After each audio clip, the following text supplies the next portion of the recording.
All right, we're live on YouTube. Well, that's pretty cool. The Warriors played the NBA draft when Klay Thompson, because he's back in the building. The Warriors played the NBA draft. Yeah, what is Klay is back in San Francisco. So they played the video. They played the video of Klay being drafted. Okay. Sorry. I was watching the video and talking. I literally thought you were saying that they were playing a video game called NBA Draft, and I'm like, I don't know about this.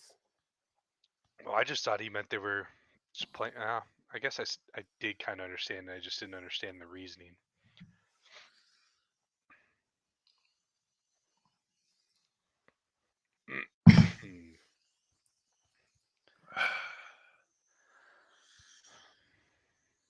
I've got like 5 different sources that say that this Brown guy is like, yay, and then 5 ones that are like, shit. It really has been hit or miss. It's funny too, because like some were from the Panthers side, some were from the Bears side, some were from like just regular NFL guys, and it's just like it can't be worse. So no, it can't be. Okay, I'll be right back. Let me get my hat. I don't. You'll find out how I feel in a bit. We'll see. I just can't wait to get some live trolling done.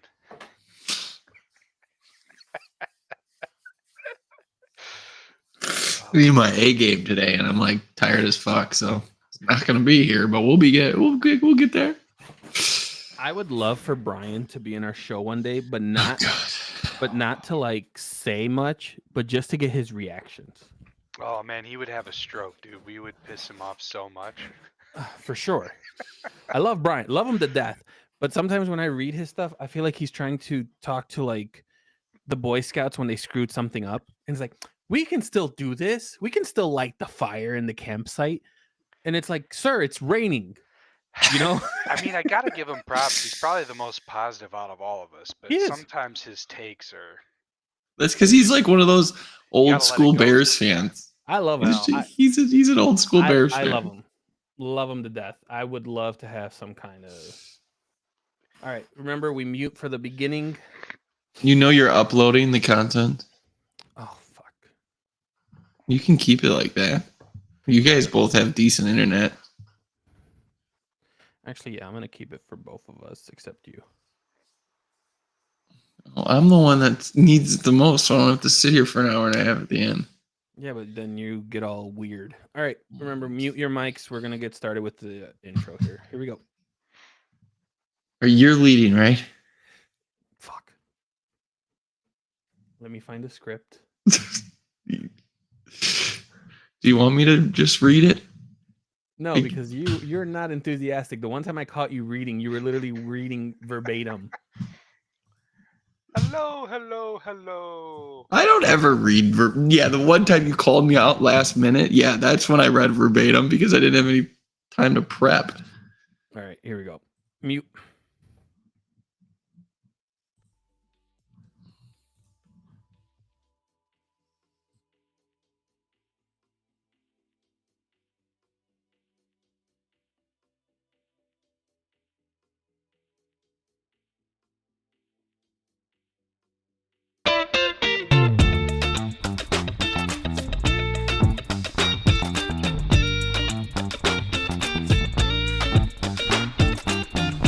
Hello.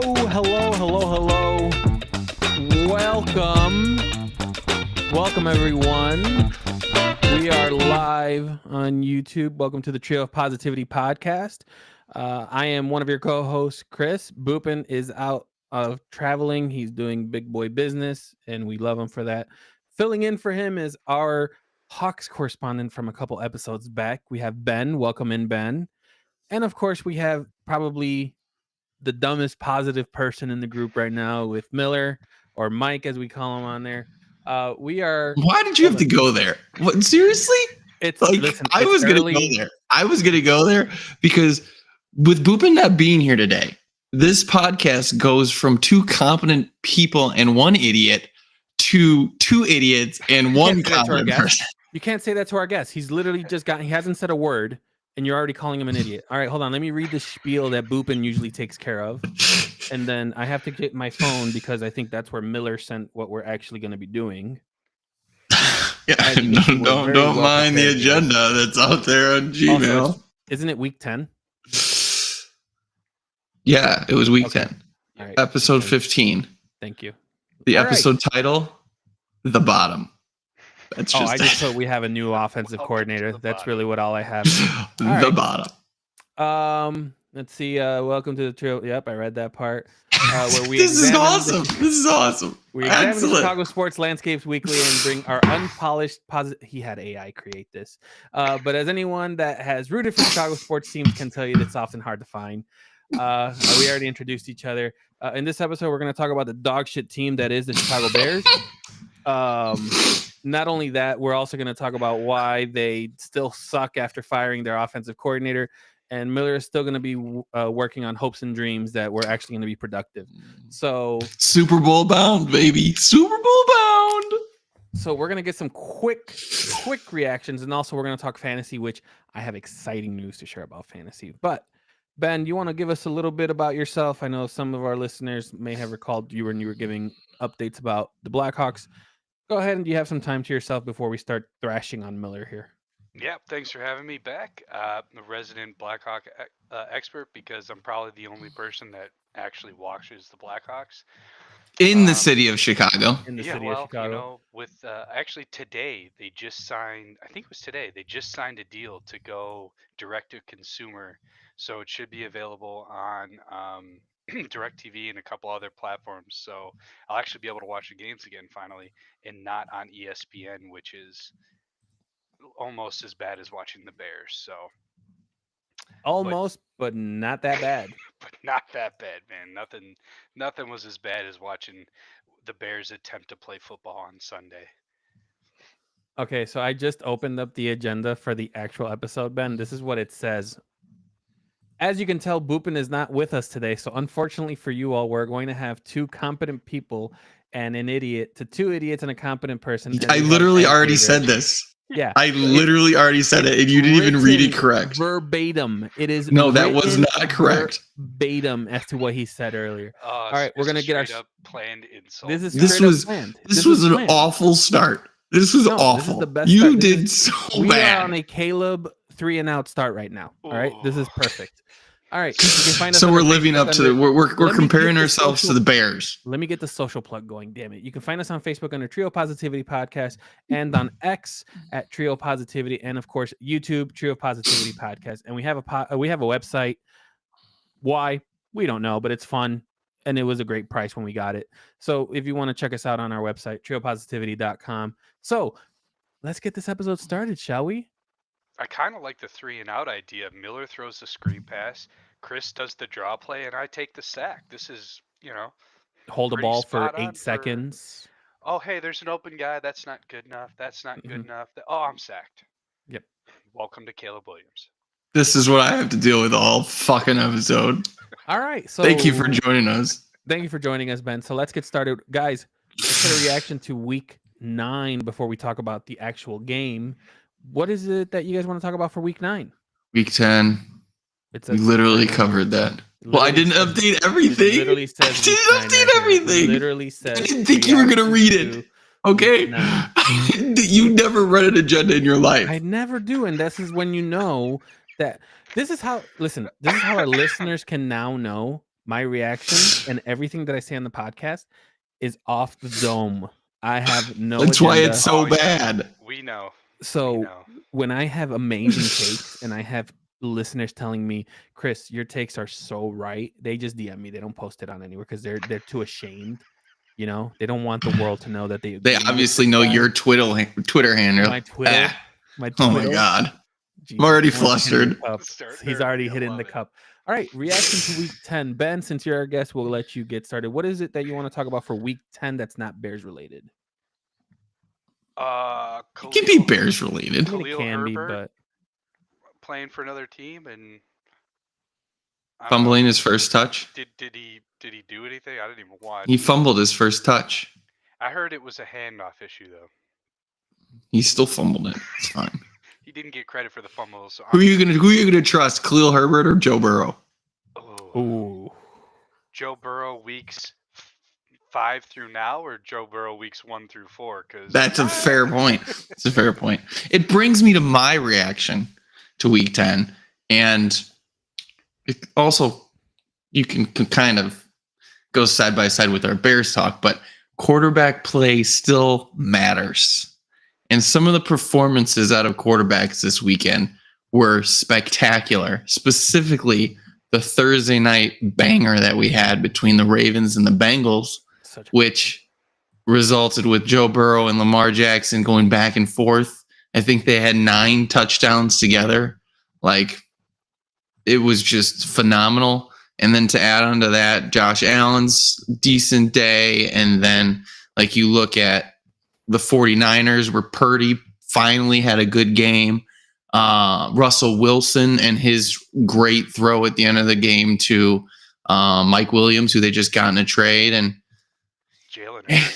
Jalen Hurts. Like, the quarterback play still matters in this league. Kyler Murray, first quarterback ever with 2 passing touchdowns, a rushing touchdown, and 90+% completions. Like, the quarterback play this past weekend was really, really good. And notice that I didn't include Mahomes or Sam Darnold. I wonder why. You got me with Darnold on that one. So or Jared Goff. Well, tough. It was tough to be an NFC North quarterback this week. It was. Yeah. We should have pulled those stats. I liked all the memes where it was each team name and calling says pretender calling. Listen, speaking of the NFC North, I actually watched the Sunday night game. This Detroit team, holy shit. That's all I can really say. Like, to have a quarterback throw that many interceptions and to still come back and win the game and didn't even look flustered. Like, they didn't look like they knew they were down. They were just going through the motions and playing their game. This Lions team is, I hate to say it, it's something special. And I think, like, everyone has them at the top of the NFC for good reason. But after yesterday's game against the Texans, that's the team to beat. I'm sorry. That's probably the best team in the NFL right now. Well, their defense is not. I know Hutch is down, but like, that defense isn't anything to write home about. But their offense can just score at will. But they just brought in a guy. They got what's his name from the Browns, the defensive end. They used to play on the Packers. Smith or something. Smith. Yeah. I don't think he's. I mean, he's not going to be amazing, but it'll at least kind of fill the Hutchinson role. Well, fill the role. It'll like quarter fill. He's not nearly as good, but I mean, I get what you're saying, but the defense as a whole is just not like it's. The Bears defense is our only redeeming quality at this point, and they play 80% of the game on the field. So, to give up like 19 points and you're on the field for 45 minutes, the Lions defense couldn't do that. Yeah, that's fair. But 80% is a little much. I think we're looking at a 70-20 for the punter and 10 for the offense. So I think that works out. Nothing? No laugh, Chris? Nothing? I thought that was kind of funny. No, I'm not accepting that. I knew that was coming too. I'm just not accepting it. Did you know that was coming? Because, listen, everything that gets talked to in that damn group chat always seems to make it in that. I never talked about the punter once this past week. Well, you talked about math, and you already know how my math was. That's true. All right, let's get started. Sadly, we have to talk about the Bears and the Pats. Again, the agenda is wrong. It wasn't Bears at Pats. It was Pats at Bears. But, we continue. The notes that I have here for Caleb. Okay, can we? Okay, you're done. just quick recap here for all of our fans. The Patriots beat the Bears 19-3. Drake May, the second overall pick, is the second quarterback in the NFL draft to outdo the number one pick. Drake May had himself a decent game, 184 and a touchdown, but the running attack again destroys the Bears, racking up 144 yards total on the ground against our defense. The offense was non-existent, scoring 3 points. Third overall pick. Daniels was 2. I just meant like 2. Yeah. Well, you said second overall pick. I thought I said second quarterback Doesn't taking. matter. The second overall pick. I was the meant third like the overall second pick. quarterback taken in the draft. He was the third. Third, whatever. God It's damn gonna be it. a long It's gonna be a episode. long night. They both beat our quarterbacks. Yes. Let's put it that way. Yes. He's right though. The defense. Okay. Take that running stat with a little bit of a grain of salt though. If the Bears ever played from a lead, teams wouldn't run the ball as much. They need to throw. But we can never get a lead for teams to throw the ball, which is where our strength is.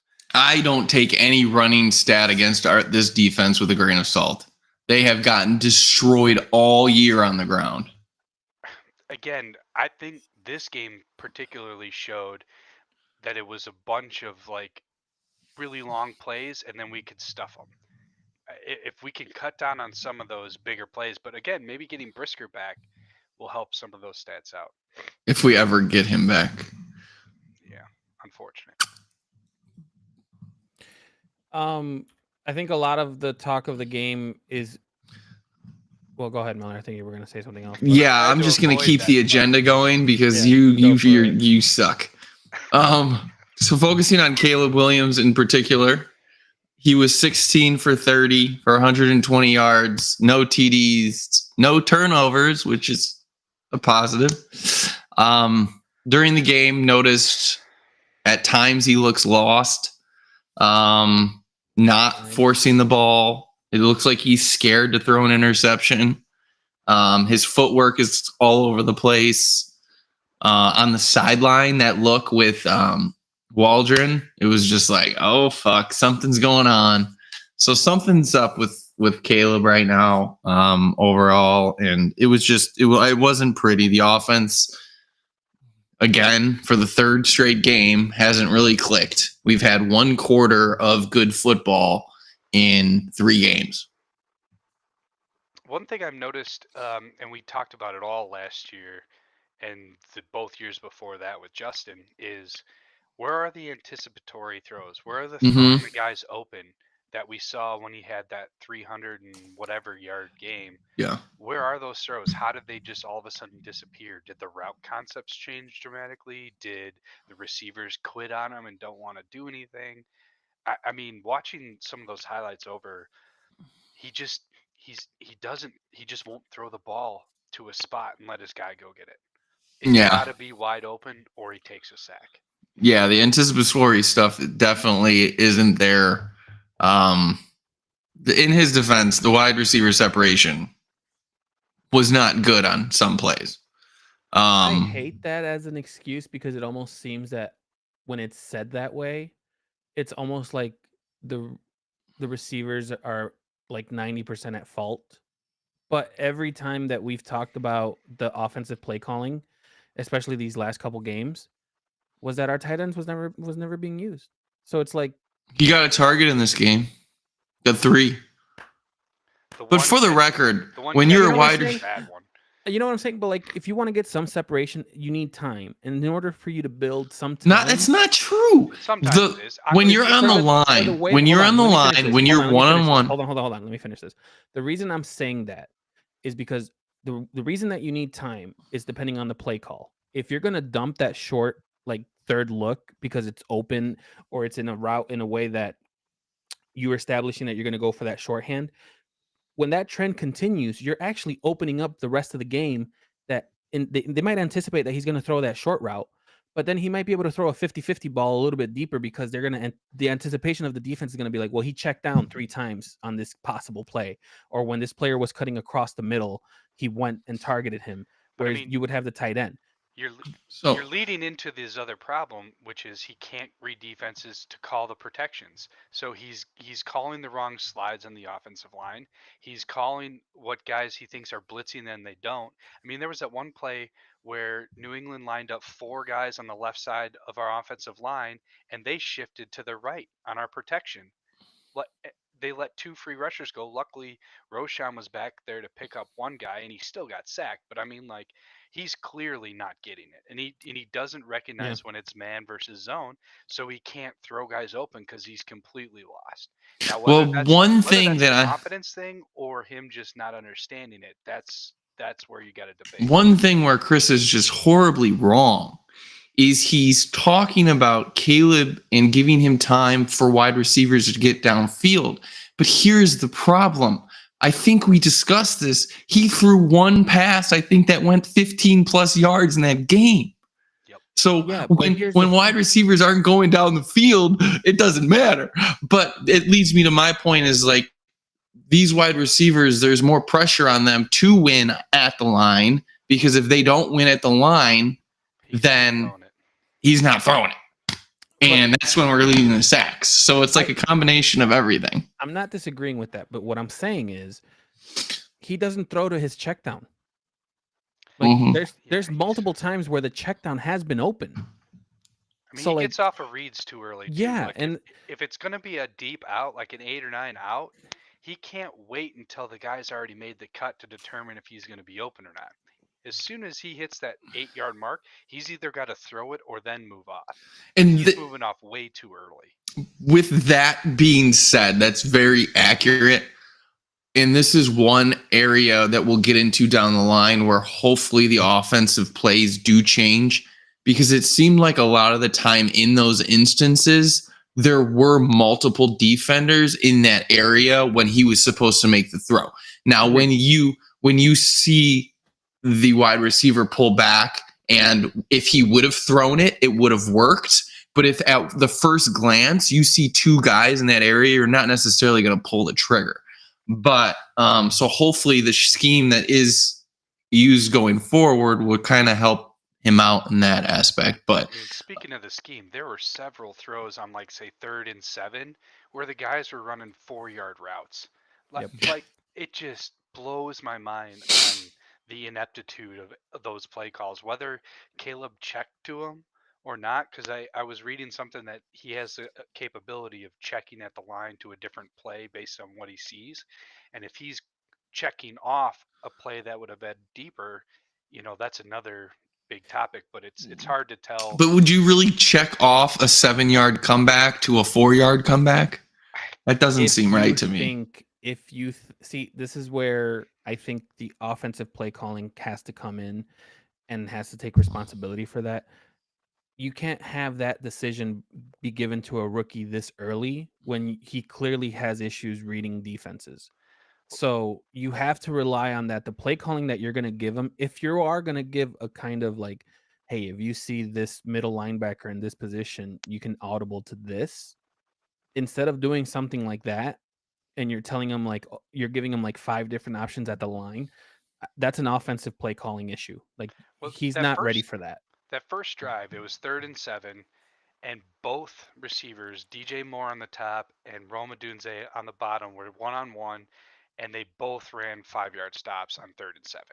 Yeah. Like, if you're expecting your receiver to catch that ball and make a win, that's just bad play calling. But the only defense that I have, if I'm remembering the play right, I believe it was around like the 40-yard line of the Pats.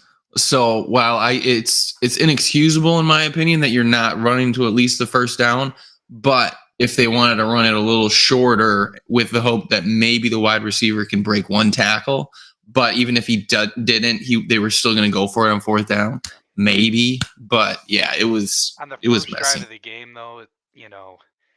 Unless you're trying to set a tone. I don't even know if this team knows what tone is. That's true. Other than defeated. It kind of sucks because, I mean, we're seeing it now, especially because we do this on a weekly, and we see it in the group chat more often. Is everything that happens from losing, and then with the change that we're going to talk about here in a little bit, it's going to be reflective with the two other quarterbacks that we drafted in high rounds, that everything is just going to be compared, and everything that has been compared has been the same. And that's what sucks about this team. Now, the one thing I want to get everyone's No, I reaction. fucking hate that shit. It's You're true. com- I have some. You're stats for you in a comparing little it. bit. You're comparing it to last year. So you're comparing a guy that's played 9 games with a guy that played 3 years. Or you're comparing a guy that played 9 games to another guy that played 3 years. Like, if you want to start comparing rookie stats, let's do it. But let's Perfect. not. I'm glad you brought that up, because today on ESPN on Get Up, there was one stat that Hembo provided. You ready for this? Yes. During the first 9 starts of their career as the Chicago Bears starters, Caleb Williams has been sacked 38 times. Fields, 31. And my boy Mitch, 23. Okay, if that's the best you got, it's shit. No, I still It have has more. nothing to do with But the performance. This is what it has But like to do. you can, Hold on. regardless, Mitch shouldn't be in that conversation because Mitch's offensive line was competent. Fields and Caleb, the offensive line has been horrid. I think we can agree to that. The common denominator of all of this is that every time we had a rookie starter, we had a lame duck coach. There was no one that was ever on that team that was ever specifically brought in for the quarterback. Every technically, coaching decision, Fox wasn't. Every coaching decision that we've had that has had a new quarterback come in, the following year they were under a brand new system. You can't do that to rookie quarterbacks. But Fox wasn't a lame duck, wasn't he? The following year, he was fired. Well, I know that, but he wasn't like a lame duck. Essentially, you're fired the following year, or you're gone. But yes, I'll agree with Nagy and Eaves. So here's a fun stat too to back up how bad he has been specifically. He leads the NFL with 19 sacks when his O-line records pass blocking wins across the board. He leads the league with O-line wins. Yep. You can't have that. That's all quarterback play. That's all. Yeah. He also that means he's been sacked 20 times. No. That's I knew you were going to say that. I knew you were going to say that. He also leads the league with 27 sacks on holding the ball 4 seconds or more. So again, that's all on him. So we'll talk more about this because obviously we're all agreeing that there is some offensive issues that is not on Caleb. Miller will go ahead and go on that. But Miller, do you have anything for stock risings for the Bears? No, I don't. Perfect. Glad we got that out of the way. Let's go ahead into stocks falling. You have here the defensive line. Can you please elaborate? The defensive line got 1 sack this game for 0 yards. And really, in my opinion, Drake May had a pretty clean pocket for most of the game. Yes. And it's kind of been a denominator. Like, we thought this defensive line was going to struggle, but we also thought that Montez Sweat was actually going to be playing in games. And although his number may have been on somebody's jersey, he hasn't really made an impact play in a long time. And the defensive line as a whole, if they're not getting to the quarterback and they're allowing this running attack to just dominate you week after week, come on, man. Billings is out. That hurts. That hurts. Specifically our run, but definitely our pass too. And Yeah. then Sweat was hobbling off the field every couple of series that game. So I get he hasn't made too many impact plays, but he doesn't look like he's healthy either. That's fair. I mean, it's fair. But some of the other guys that I think, to counterpoint that a little bit, Dexter looks good. He's getting through. But again, interior defensive lineman, you're not looking for a 7-sack guy here, but he's causing some problems. I thought Pickens looked better. He's still getting bullied on the run game, but his pass rush looked decent. So if we can get a healthy big boy in this next year's draft, him and Billings up in the middle, like that's a pretty good run stopping duo. I like Dexter. We've talked about him before. I do think he's having a really good year this year. Obviously Pickens, the jury's still out on him, but just like, I don't know. I mean, New England is the second probably one or two worst teams in the league, and you get 1 sack for 0 yards. Like, come on, man. In addition to the defensive line, I just want to talk about the defense in general. I think this was the one game where we were anticipating some kind of defensive turnover, like battle, where the defense was going to help us kind of get in good spots or get some interceptions, get some fumble recoveries. There was none of that. We were solely relying on the offense here, and it just went to show how much this defense is carrying the team throughout Didn't they the get a throughout the fumble? season. No, we got what do you no the defense had a really good start. I think the worst field position there was at least one fumble. There was no turnovers, no recovered turnover. There was at least an interception then. There was no recovered interception. That is not correct. I am looking at it too. Drake May, 1 touchdown, 1 interception. So you should probably get off Twitter. Fake news. And why is it showing 0? I believe, if I'm remembering correctly, for like the first 4 drives that the Bears had, their worst field position was like 35 or something stupid like that. Special team run too. We started out really good as far as the field position is concerned, and we still didn't do anything with it. Yeah, you know what? I take that back. I completely forgot that we had an interception, and I was even looking at the stats here for like turnovers, and it showed that we didn't recover anything. So that's my fault for not reading that correctly. But it still didn't feel like we did enough on defense from a turnover side where it could have been more helpful. And I disagree with that though, because when your offense goes 3 and out every fucking drive, you're tired. You got to go back out there. You just no, that part I agree. They played what 45 minutes of that game. It felt like we were always on defense, and they were running it down our throats. Our guys were getting tired. What I was trying to say, 32. To give up 19 points is not bad.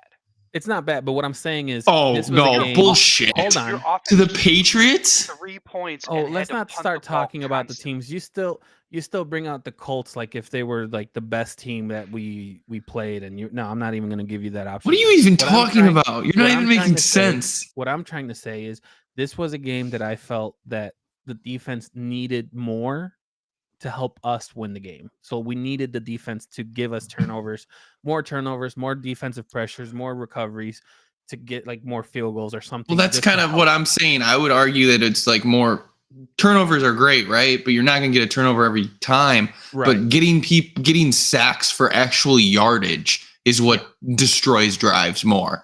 So the fact that they didn't really do that, and then along with 1 turnover, like, yeah, to your point, like, you knew the defense was going to you really didn't know that based on our prediction, but we were hoping that our defense was going to be a little more dominant. Yeah, that's really what I was trying to say. I'm sorry if I confused everyone on that. Let's move on with the agenda. Did we talk about the offense? No, we have not. The offensive line, Miller, you want to go ahead and give us some stats on that? Yeah, they gave up 9 sacks. Now, obviously, they're not all on Caleb, or they're not all on the line, but realistically, they gave up at least 5 or 6 sacks. Let me ask you this question, because this will be the most controversial one. On that dumb fucking rollout left where no one blocked anyone, do you count that as a Caleb sack or an O-line sack? Because no one had any clue what was happening. Well, we will do. We will call the one to the left the O-line. That's their fault. And then the one to the right will count as Caleb. Perfect. We'll get one. Because at least for the one to the left, 2 of the right guard and the right tackle both didn't block anybody. I'm trying to look up. I remember my phone blowing up.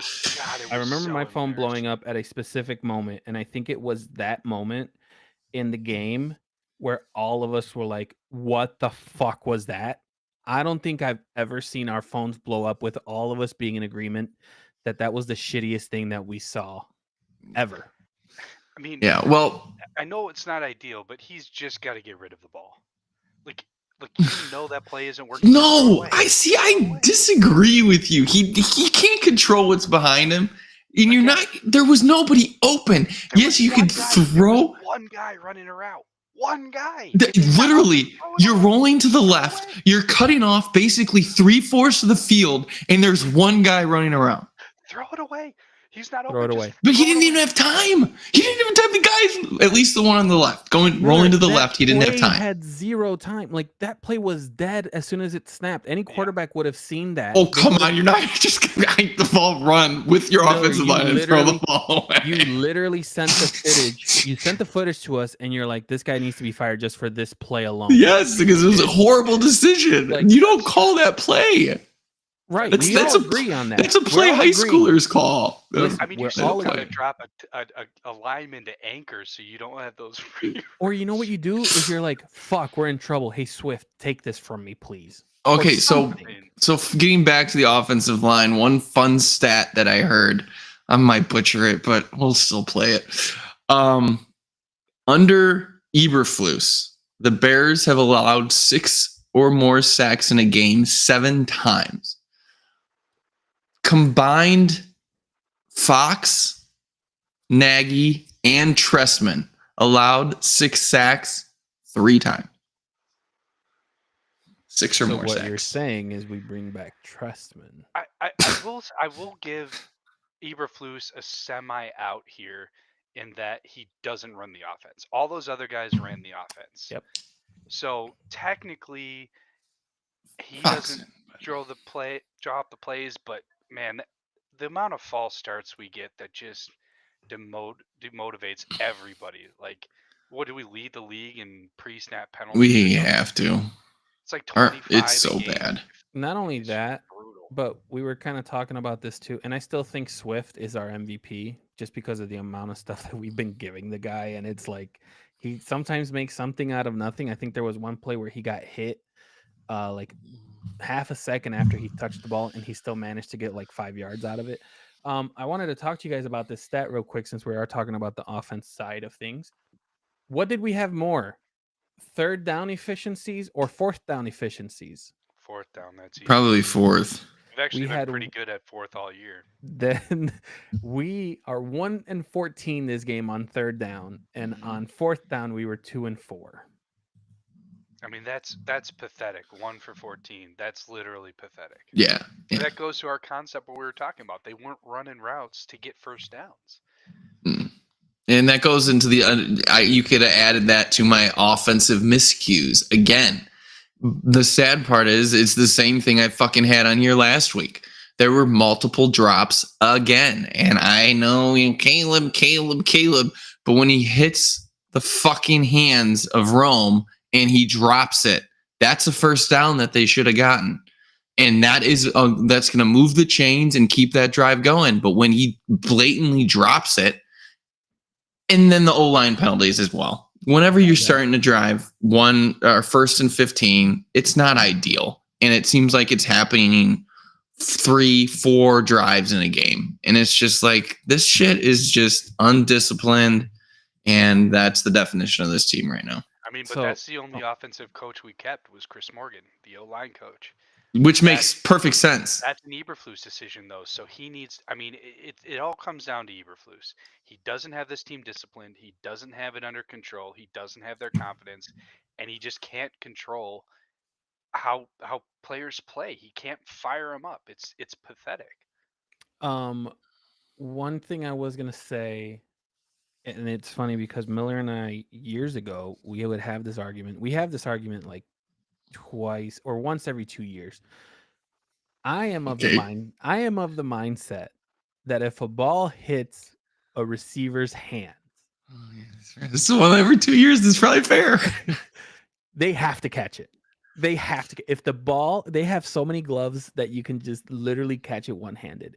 But if the ball touches the quarter or the wide receiver's hands, you have to catch it. And this whole year, Miller's been bitching and moaning about these guys having drops. But what sucks is I always talk about the out of reach ones where like they have to stretch. The drops that I'm seeing, some of it are associated to the pass where they're like a little bit lower, like they're a little bit off. But some of the drops that I've seen that have been horrible are like right here.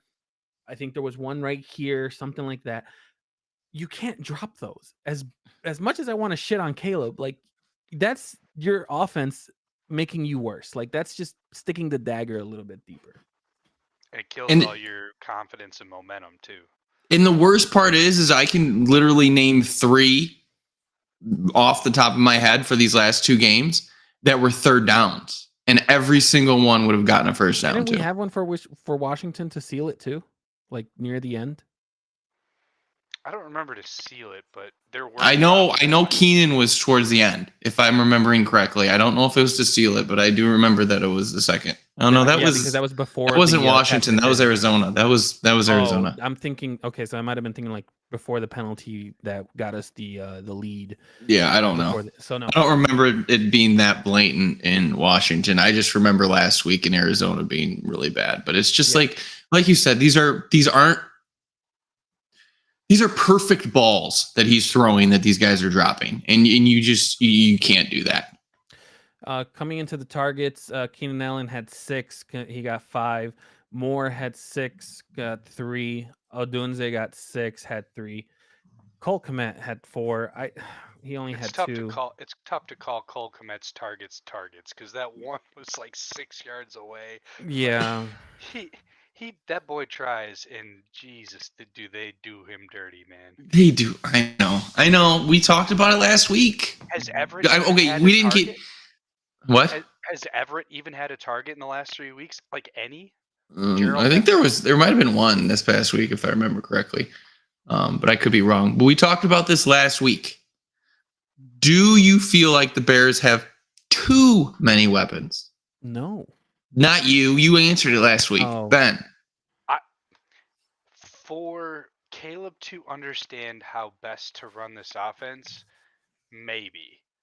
Because it's clear that he isn't getting something. Now, whether that's the defensive side of it or like controlling the offensive side of it, he's clearly off. And you could see it in the frustration of the receivers where they think he should have thrown here or he thought they should have gone there. Like there's something he's not getting. So the fact that we have good players in those positions, I don't think makes it any different. I think if we would have had shit guys, he'd still be misreading those things.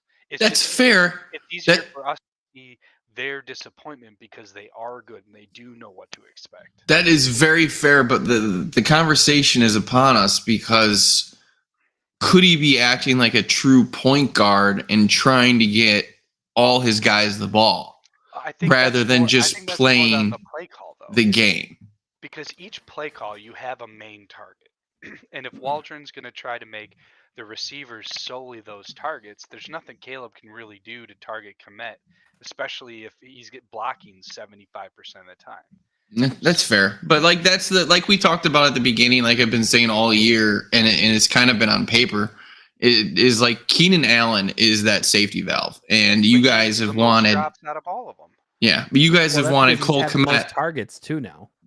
You've wanted Cole Kmet to have more of an impact, and I think we all do because he's a playmaker. He's going to be here.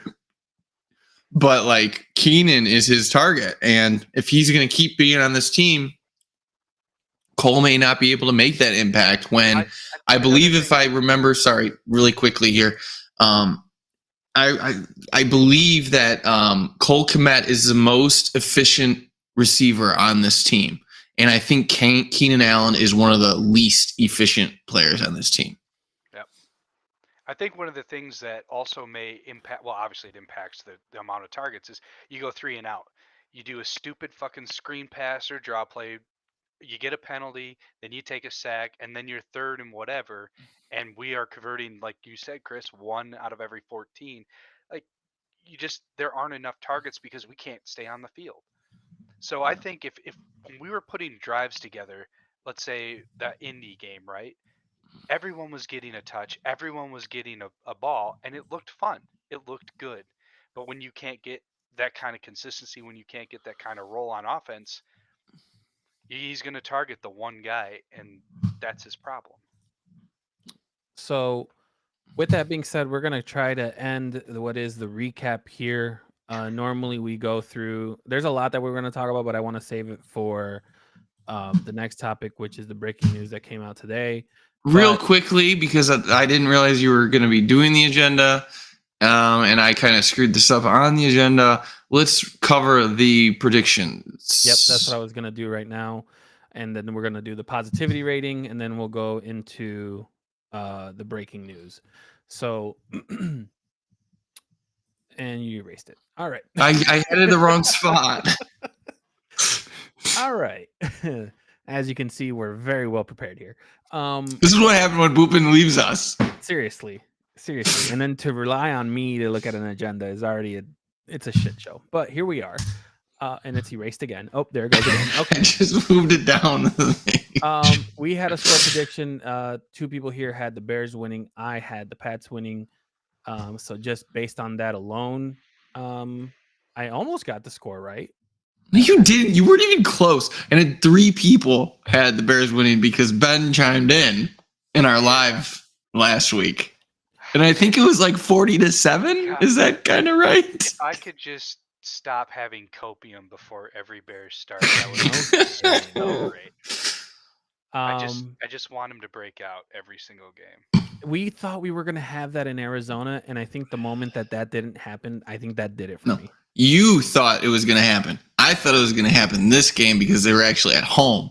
I did not think it was going to happen in Arizona because, like I said, I will no longer trust Eberflus on the road until he proves me wrong. He played better in Arizona than he did against the Pats. He did.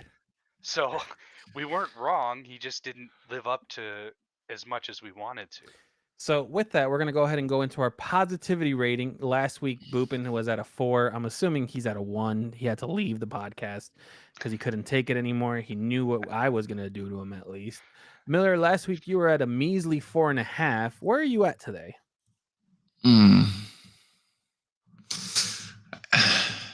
Yeah, fuck it. A 1. Wow. I titled the episode The Bottom, so I guess I got to stick with the theme. Ben, we'll go 1. If you were to give a positivity rating so far, because you this is your first time here during the season, what would you say is your positivity rating of the Chicago Bears? I mean, I gotta go 3. You get 1 point for Tory Taylor, you get 1 point for your defense, and you get 1 point for Cole Kmet, and that's. I don't even think Tory Taylor was even that good in this game. But he didn't lose you the game. No, I mean he was average. There was that one game earlier this year that he was fucking amazing. Yeah, all season long, he's been good to better than good. So. But we don't need him, right? I heard that was a rumor. We don't need him. Yeah, I think someone called him on draft night. I forget who it was though. I don't remember who it was either. Can't point a finger to it. Anyways, I was at a 3.5. I do have breaking news to give. This was the game that broke the camel's back for me. I am now at a 0.5 point. You're going lower than me. Here's the deal, though. I don't even think we're on a 0 scale. I think it was 1 to 10. I don't think anyone's ever gone negative in a serious manner. Oh, I thought we had a negative last year. Maybe. Here's the deal, and we're gonna jump right into this because of the breaking news that occurred. The only reason I'm keeping it at a 0.5 is because if after Thanksgiving something doesn't happen that I believe should happen if the Bears lose to the Lions, it will be a 0. And I believe we're still on play that if the Lions just beat the absolute living shit out of the Bears on Thanksgiving on a quote-unquote prime time. You just got done talking how good the Lions are and how legit they are. You're I not know. Gonna get fired after a Lions loss. Here's the thing. There's getting fired after a Lions loss, and then there's getting fired after getting obliterated in primetime television. Let's move to the breaking news because I don't think it's happened. They made their move. This was their move. This will carry them out to the rest of the season, and then if nothing improves, everybody's gone. But Miller, what was your number at again? I'm sorry. 1. Did you guys know in 1970 is when the offensive coordinator position was invented in the NFL? It's recognized as its own position. Since 1970, do you know how many OCs we have fired mid-season as an organization? Hold on, I'm not in math class, but Miller always makes fun of me for this. So what was the numbers? When was it created? 1970. And we're I believe it's 0. Hold on, 2024 minus 1970, 54. Yeah, I'm gonna go with 60. We've fired 60 offensive. We're so coordinators. dog shit. We're so dog shit that we ended up firing more people than we should have. The question was, how many have we fired mid? Just move on. Oh, mid-season, I think like Give 6. us the This answer. one. This is the Yeah, only I was time gonna Oh, say. wow. ever. Yeah. We've never fired a head coach mid-season. And this is the only offensive coordinator we've ever fired. Now, what about defensives? Do we know? I know we had last year, but that was Well, kind of like That fired, wasn't football resigned. related, so Is this the I coach didn't that has read had that the stuff. most firings though? Hasn't Eberflus fired like 8 people? 14. Or He's had 14 separate coaching changes in 3 years. The guy's a moron. Speaking of Right. which, yeah, good transition there. Appreciate that. the breaking news that Chris was talking about is that Shane Waldron has been fired, let go, and Thomas Brown is going to be our new offensive coordinator that was previously the passing coordinator for this team. Before I get everybody's thoughts, I just thought I would throw out here. Obviously, Shane Waldron was hired as an offensive coordinator. When he was hired as an offensive coordinator, we interviewed 9 individuals. 4 of those candidates that we interviewed went on to get other positions in the league. Let me just read some of those names for you before we dive into the big news and talk about Thomas Brown. Those candidates were Cliff Kingsbury for Washington, who have the number 4th offense in the league. Zach Robinson from Atlanta, the number 5th offense in the league. Liam Cohen of the Tampa Bay Buccaneers with the number 8 offense in the league. And Clint Kubiak with New Orleans with the 16th offense in the league. We did such a great job of choosing our offensive coordinator, didn't we? What a shit show. So what are your thoughts on the firing of Waldron? Did you think it was the right move? Ben, you can start this off because I'm looking for something that I thought I found, but I can't find it now. But go ahead. The only problem I have with firing Waldron is it's literally 9 games, 10 weeks into the season, on his first year with a rookie quarterback, a dog shit O-line, and I don't know if it's gonna make a difference, right? Like was that the only reason the players lost the locker room? Like, is that the only thing that's going to turn them around?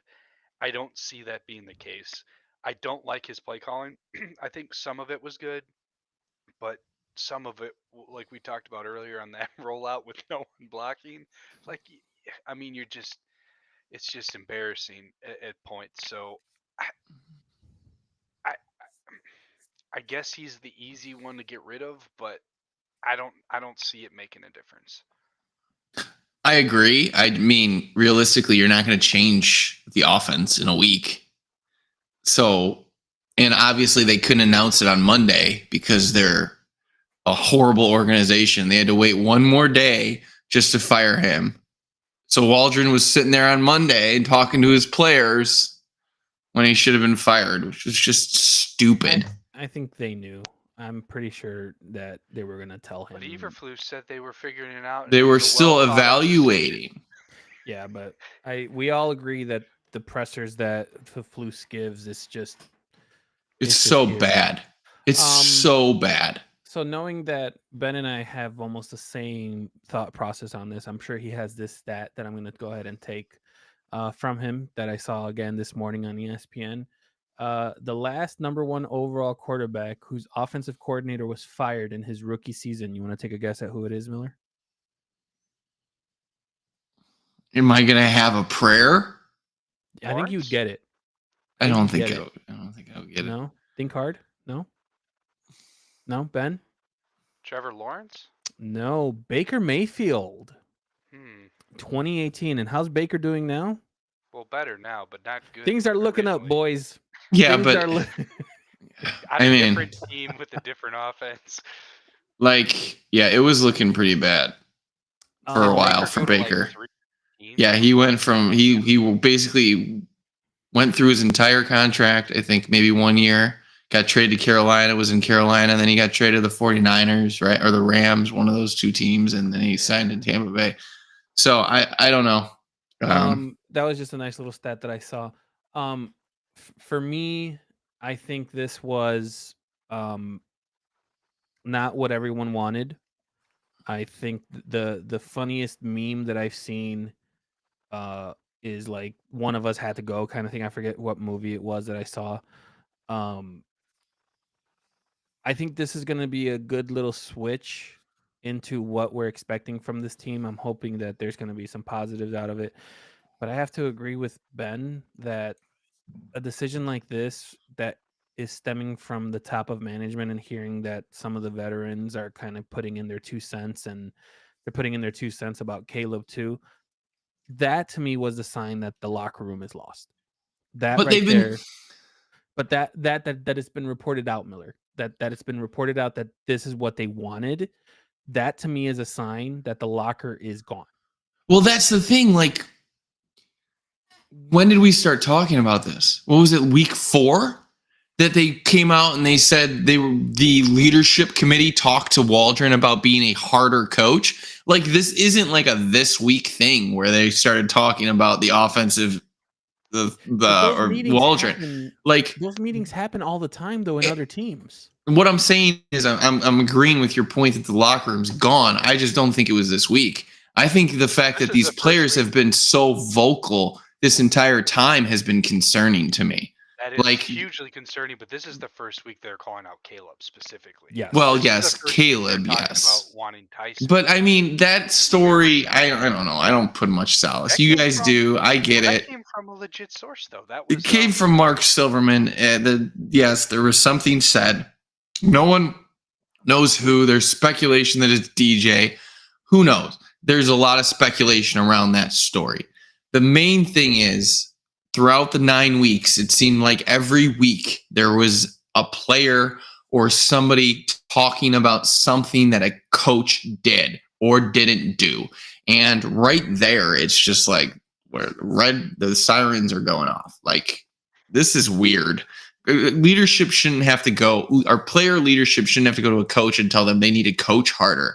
Or maybe we should have scripted plays. Like, there's just a lot there that is still a red flag. And the fact that Eberflus is still commanding this ship is fuck.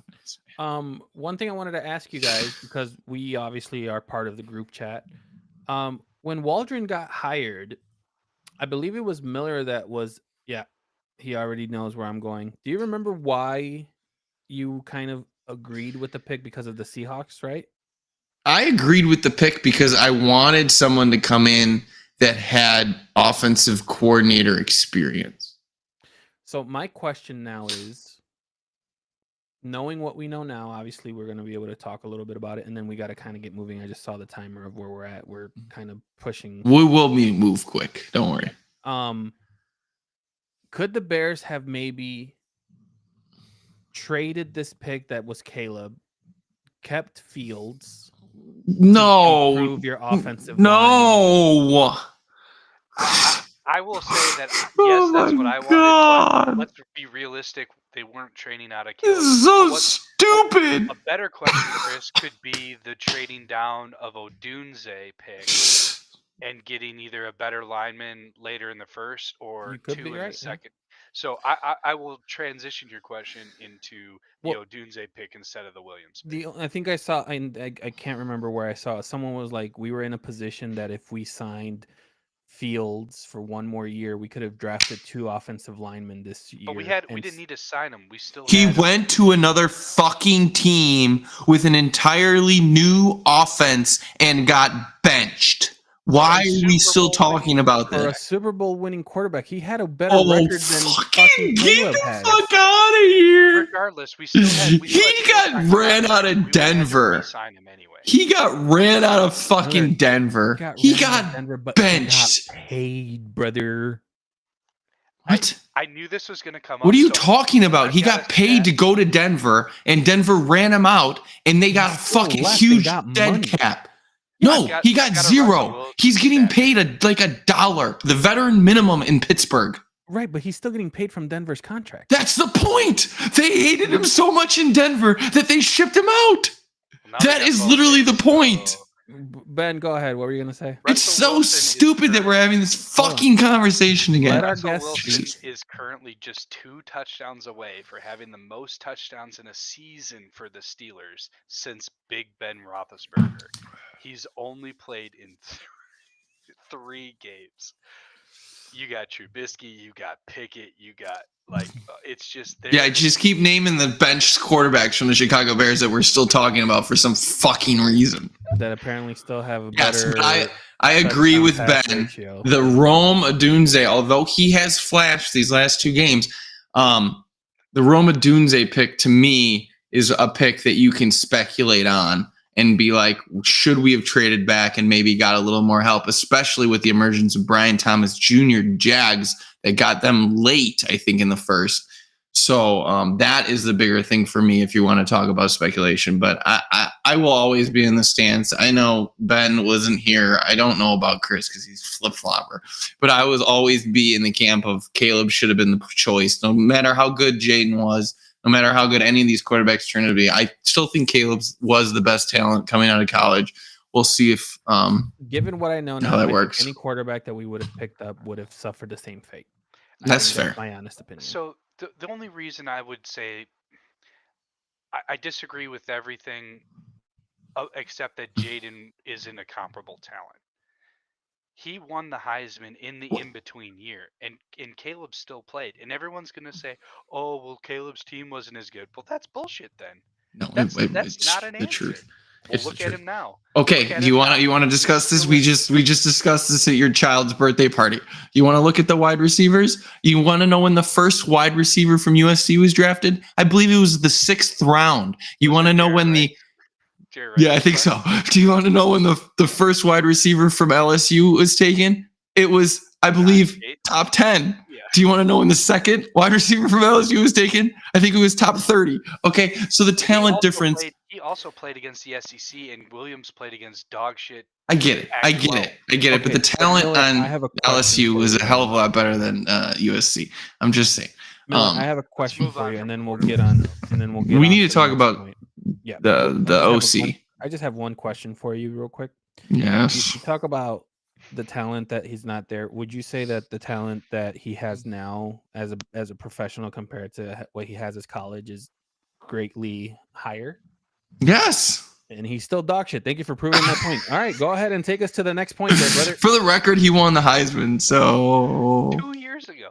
no, go. He won it 2 years ago. So naturally, he sucks now. He sucks now. He won it 2 years ago. Had a Goodness bad fucking year last gracious. year, and everyone He's thought not even. Ladies Go and look at his gentlemen, we're fucking gonna- stats and we're tell gonna me he go had on a to the bad next year. point, because obviously you can tell we're going to keep going. SEC. Oh We're gonna keep my going to the next point. god. Our next matchup, we have the Packers coming to town. No, we're not. We're talking about the fucking Bears. We're still Oh, talking about the Bears. Yes, we Brother, haven't even are covered. over an hour. Well, we haven't talked I'm about aware. the new OC yet. We haven't even talked about the new OC, But the problem with the No new one OC, gives a fuck about him. Thomas you Brown. have to give a fuck about him. I Yes. don't. I'm 0.5 in my positivity. Yeah, but Chris, this is their solution to the entire team's woes. No, was see, I getting saw this that. guy in. I saw that. I know you're saying that in an exaggerated fashion. I Okay. get it. This is not even a band-aid. You know what this is? This is letting the scab heal up, and then you continue to pick it because you want to see blood, and then you pick it, you rip it up again, and you're like, oh, So how did I've- that happen? I've read some contradicting things on this guy. So 2 years ago, this is what I wanted to bring up. 2 years ago, he was ranked the second highest touted offensive up and coming offensive coordinator. You had Frank Smith in Miami, Thomas Brown when he was in Carolina. No, he was with the Rams. Okay, so this is when he was with. No, this was last year. Was Carolina? You said 2 years ago. Yeah, 2 off seasons ago. It's still so- Carolina. Oh, he's in, Oh, that was the beginning of Carolina? yeah. So that's when he was up and coming. signed by Carolina? Okay. Yeah. So he was the second rated up and coming OC, but he was in charge of running backs and O line play and tight ends, I think, in that before he got the OC spot. Yeah, so it went. So I watched the video. I saw the video. So just to provide some clarification, he was under the Sean McVay in the Rams for I believe 2 years. The first year he was a running backs coach. The second year he was a tight ends coach, and that's when he went to Carolina the following year and was the OC. Right. So he won the Super Bowl when he was the running backs coach, correct? And then Sounds they right. bumped him up to get tight end experience. It sounded like they were basically training this guy because he had a good mind for offense and just kind of putting him in all the positions to get a better comprehensive look. And he was an assistant head coach with the Rams as well under McVay. McVay has a lot of positive things to say about him. Yep. So I got that. And then that's from Tom Pelissaro. If anybody wants to go to Twitter, there's a great video out there that he tweeted. Tweet. So the next he finished year, his drink in case you guys are wondering. So. He goes to Carolina, and Frank Reich is play calling for the first couple games. He gets canned, and then this guy takes over, and he's got 24 fewer passing yards, 23 fewer rushing yards, and 5 fewer points per game, with Brown calling the plays versus Reich calling the plays. Yeah. So he went downhill real fast. He had like one good game, and that was against the Packers. So we can hold out our hope. That's also in a dog shit team that was the worst in football. Plus, they just had a coaching change mid-season. So there's a lot. And I think we can all agree that Caleb looks better than Bryce Young. Well, not last week, or the week before that, or the week before that. But yeah, in general. Overall. You don't score a touchdown in 3 games. Let's overall. Hold on, let me pull a Miller. You can't compare the two when Caleb has only played a few amount of games. Sure. For the record, I'm going to put this in. Caleb Williams, 30-5 touchdown to interception ratio last year, and he had 3,500 yards. So go fuck yourselves. In the Pac-12, not as SEC. I agree. I am fine. That's fine. That's fine. I'm just saying he didn't suck. The record. Back to the OC, which I think, if he understands these offense the same way as Waldron did, Waldron had really good play designs sometimes. I was going to say sometimes. Sometimes. There was a lot of ways to get Caleb out of the pocket with good protection. There was a lot of ways that he schemed certain guys open. If this guy, Thomas Brown, is a disciple of McVay and understands the offense and can implement some of those better drawn plays, there is potential for, this being a solid upgrade. I want to say something, and then Miller, you can kind of guide the rest of the way because I can't understand the rest of your notes. But I want to put this up on the offensive coordinator side. Do you guys remember when we were talking about Caleb Williams coming in, and we were talking about bringing someone in that can be helpful? Yeah, you're highlighting what we're going to kind of talk about. Do you remember when we were talking about, hey, Caleb Williams is going to be the first overall pick. We should probably bring someone that might know him more and can create an offense that's built around him. In comparison to where we're at now, I don't believe we've ever matched an offensive coordinator position to a quarterback in the last 3 quarterbacks that we've had. I do have an answer for you. Go for it. Cliff Kingsbury was there with Caleb 1 year when he won the Heisman right at USC? Correct. Yeah. So we couldn't get him, right? Because he went to Washington last year. We could have. We could have gotten him last year? Yeah. Yep. Okay, so then we fucked up. But everyone said that Shane Waldron was good with bringing quarterbacks up. He brought up Geno Smith. He played 1 year well with Russell at the end of his that was his selling point, was he's good with quarterbacks. And that's kind of why I was excited about him, because I saw what he did with Geno Smith. Now, obviously, the second year wasn't very pretty, and there's a nice, if anybody wants to go check out the Seattle Seahawks November 22nd news conference with Pete Carroll, where they talk about the lack of offense efficiency last year. It's just, it meets where we're at with Shane Waldron. But yes, Cliff Kingsbury was Caleb's guy that was brought into the building. But it goes back to one thing that is being talked about a lot right now is the fact that it doesn't seem like anybody in this organization wants to bring in a strong-headed head coach and specifically Eberflus doesn't want to bring in a guy that could threaten his job. And really, by definition, that would be Cliff Kingsbury because he was a head coach. So if he did come, if he was our offensive coordinator right now, if we played this bad on offense, yes, we would probably be there. He would probably have been fired. But if things played out and the offense was competent, don't you think Eberflus would probably be gone and Cliff would probably be? No, because the defense would look great and the offense would look great. Everyone would be safe. The defense hasn't looked that great the last two games. So let me ask you this. They allowed like 29 points against the fucking Cardinals and 19 against the fucking Patriots. The Cardinals look real fucking good right now. Can I give you what I think is the epitome that I wish Chicago has that we haven't been able to have? What we need is the exact same system that Pittsburgh has, as far as the coaching tree and the coaching mentality that is set. They've been the same fucking coach for 20 years. But this is what I'm saying. Oh my God, I'm blanking on his name. Tomlin, thank you. Tomlin was one of those people that as soon as the offense was going a certain way and he didn't like it, he didn't fucking care. He got rid of them and he moved on. When there was threats against his coaching ability, he got to the point where he told the offensive coordinator, this is your ship. You either ride it, do what you need to do. If not only are you gone, but we're both gone.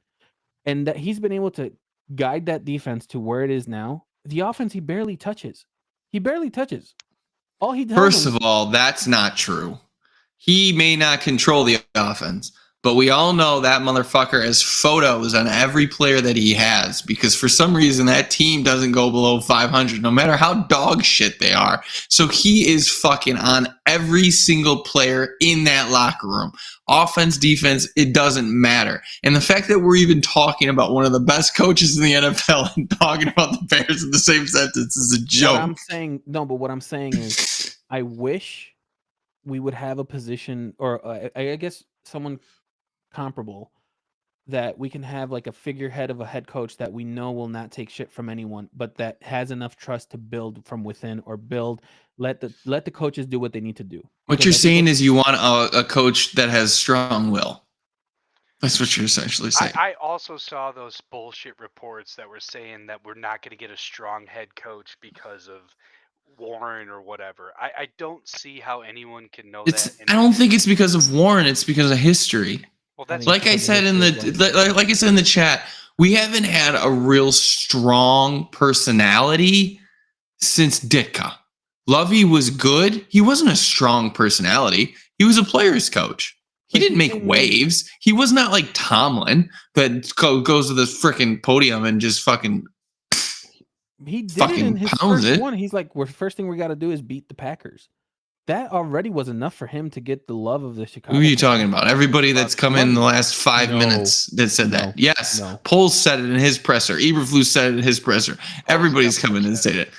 So, but they're not strong personalities. Eberflus isn't a strong personality. Nagy isn't. Trestman is a fucking nerd if I've ever seen one. I still think Trestman was that one, like, who the fuck are we going to bring in? We should have kept Vic Fangio and made him head coach. Yeah, that would have been smart. But even though that didn't work out very well for Denver. But, like, we haven't brought in that strong personality. And we still, and until we do that, full circle as to why I brought that up is that if you guys think that this is like a Band-Aid thing with the offensive coordinator position, until Eberflus can kind of be like, listen, it's his ship, even though he said it, like, I think we all agree, we don't believe his press conferences anymore. Like they're junk. Eberflus hasn't had a fucking say in anything the offense does, period. He doesn't know dick about offense. So to say that he isn't letting his guys do whatever the hell they want, like Luke Getsy, you think he was inputting something on Luke Getsy last year? Give me a break. He's not doing any of that. He's letting those guys run the entire offense. The only thing I'll say about Thomas Brown is he's not going to change too much. The offense is going to be the offense. You have to hope in two things: that one, he calls plays better, and two, that maybe he lights a spark under this team, and maybe they get rejuvenated just hearing a new voice. He sounds like he's a good communicator, where Waldron sounds like an idiot when he talks. I'm hoping that maybe that motivation can get this team rallied. But realistically, the offense isn't gonna look any different. It's just the manner of which plays are called. Well, I think the hype around him throughout league sources from other coaches shows a positive direction that he's headed. So we can be excited about that. However, he has to make sure that he doesn't fall into the same trap of screen passes and draw plays, because I swear to God, if he runs one of those in the first quarter of the next game, you bet your ass the stadium's coming down with boo birds. Oh no, they're gonna He's fucking gonna do it. lose everything if he runs a screen or a draw in the first quarter. Can I just say I hate that mentality because we are already we're already past the point of this is embarrassing. Honestly, I don't think it can get worse. Like, I think this is as bottom as we're gonna get, and the only upside that we have is that our schedule is the hardest in the NFL for like the whole league. So we really have nothing to lose. Like, as bad as that sounds, we can be dog shit.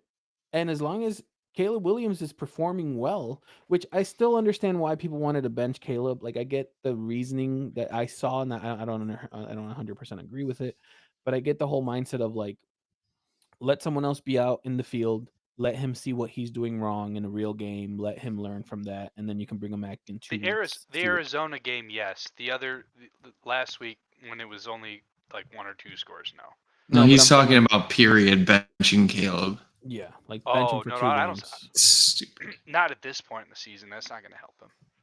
No, but I Fucking can understand. stupid. I can understand why people are bringing it up, because we've seen other quarterbacks get benched, and they seem to perform a little bit better after they get benched. A little bit, not a lot. That is great. So, all right, Miller, this episode has been going far too long. Let's get into the next game. The Packers, I'm just going to summarize it this way. Go for it. Fuck the Packers. Hell yeah. They all brother. suck. Forever yeah, will brother. suck. Preach. brother. And even though they're our owners, they still suck. Yep. But listen, Aaron Rodgers still owns the Bears. He just signed a lease.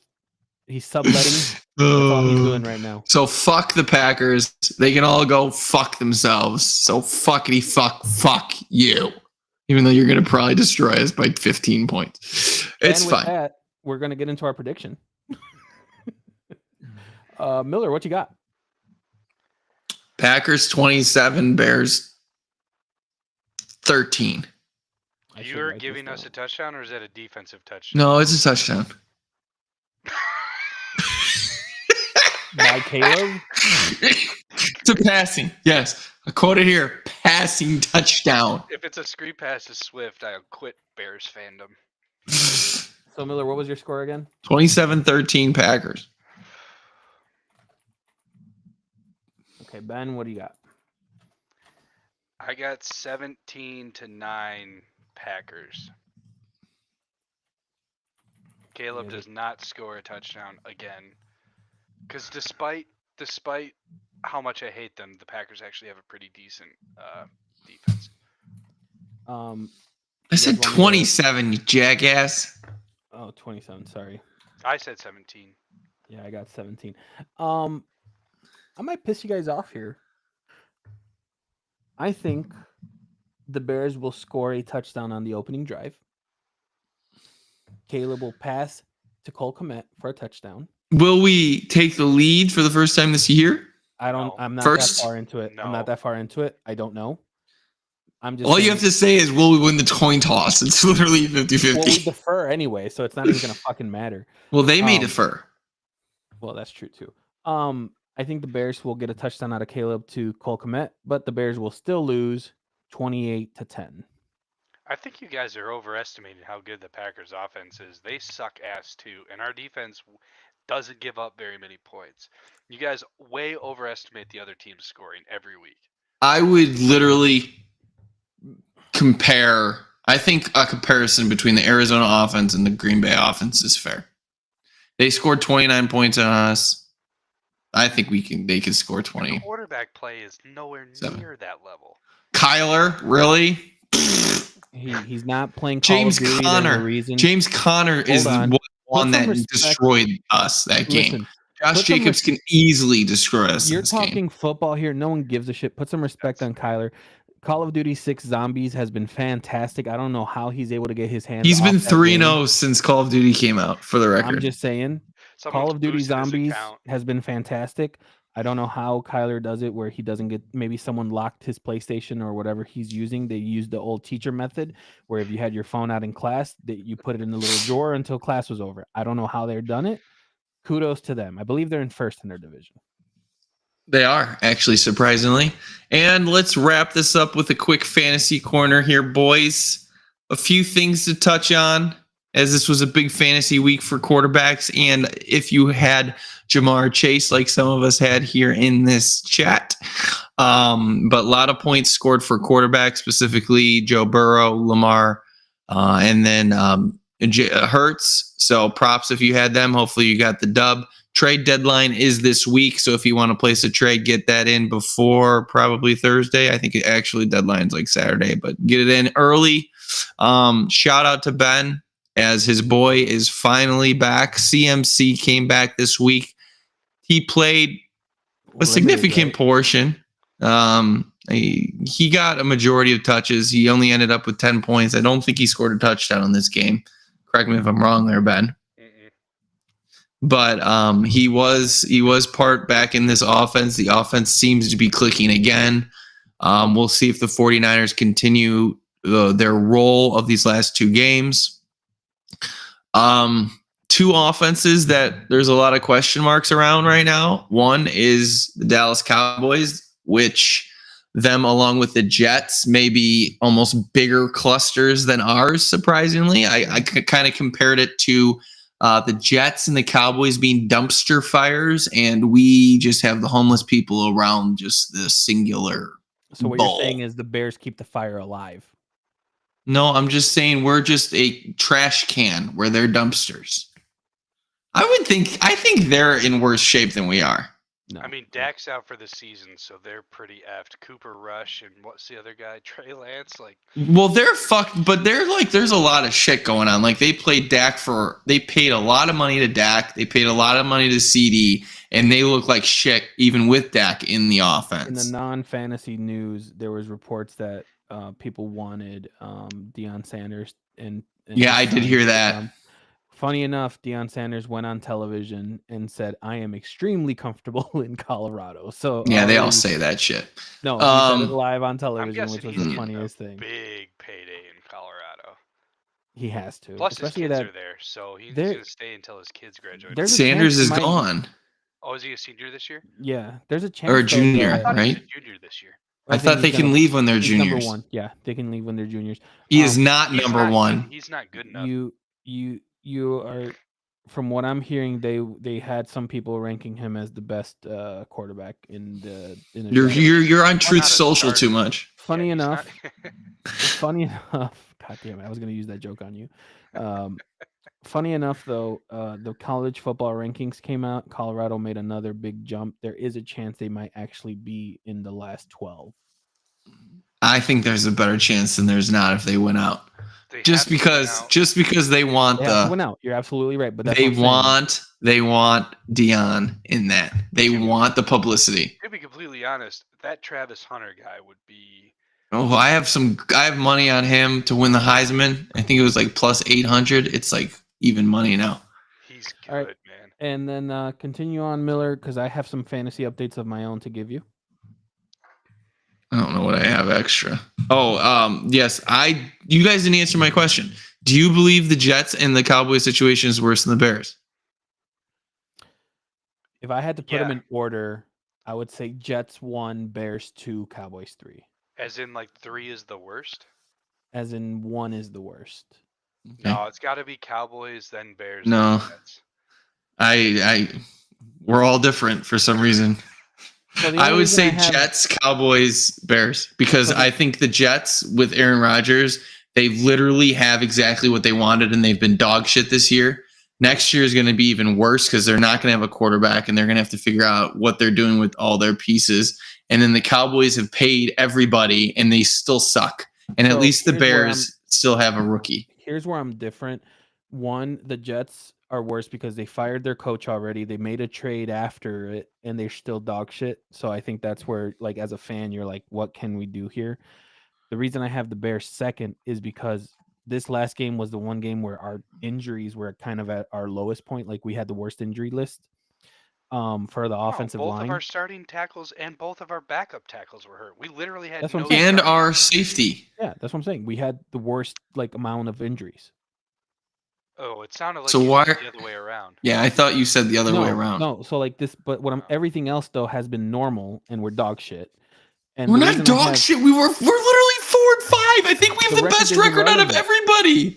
The record's irrelevant. The record's irrelevant at this point. And the reason I have 3 is because the Dak Prescott injury after watching the game yesterday or not yesterday, the day before, or Sunday. I'll just say Sunday.